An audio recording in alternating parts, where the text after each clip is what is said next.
काका काय नाव तुमचं? प्रवीण जनार्दन घरवे. प्रवीण जनार्दन घरवे. ओके. काय त्रास होतोय तुम्हाला? हात ते झालं, हात न पाय. तोंड वाकडं झालंय. तर तुम्ही सांगा काय त्रास होतोय? तुम्ही त्यांच्या कोण आहेत? मी त्यांचे जाऊ आहे. बर काय त्रास झाला त्यांना? ते रात्री ना ते पडले हम्म. दिवाणवर ना, तेव्हा लगेच ते हात नाही पाय काम करत नव्हतं त्यांचं. हात आणि तेव्हा पाय काम लगेच- करत नाही, हा. हालचाल होत नाहीये, हो.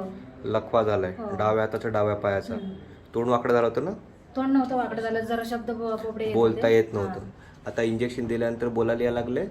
हा थोडं आता बोलता आता बोलण्यामध्ये सुधारणा झालेली आहे. हातापायामध्ये काही सुधारणा झाली त्यांच्या? थोडं ताकदीमध्ये? उचलता येत रात्रीपासून. दाखवा आता इंजेक्शनच्या नंतर हाताची हालचाल करून दाखवा. दवाखान्यातून आणलं तेव्हा नव्हते उचलत. हा पाय उचला. पाय उचल बरं, तो जेवढं होते तेवढं उचल. पूर्ण उचला. उचला. हा शाबास. ठीक आहे. अगोदरपेक्षा आता तुम्ही मला सांगा, अगोदर जशी शून्य हालचाल होती होते आता हालचाल वाढली की इंजेक्शन दिल्यानंतर? तुम्हाला माहिती आहे का MRI मध्ये काय झालेलं आहे? नाही. MRI मध्ये मेंदूच्या उजव्या भागाला रक्तपुरवठा त्यांच्या बंद झालेला आहे. आपण जे काही इंजेक्शन दिले त्याच्यामुळे मेंदूच्या उजव्या भागाचा रक्तपुरवठा पुरवत होतोय पुन्हा. जसा जसा रक्तपुरवठा नॉर्मल होईल तशी तशी हातापायची ताकद त्यांची नॉर्मल होईल. वेळेत पेशंटला पॅरालिसिस झाला आणि वेळेत मेंदूच्या डॉक्टरकडे आणलं तर पॅरालिसिस बरा होऊ शकतो. हो. लक्षात ठेवा. ठीक आहे. हो.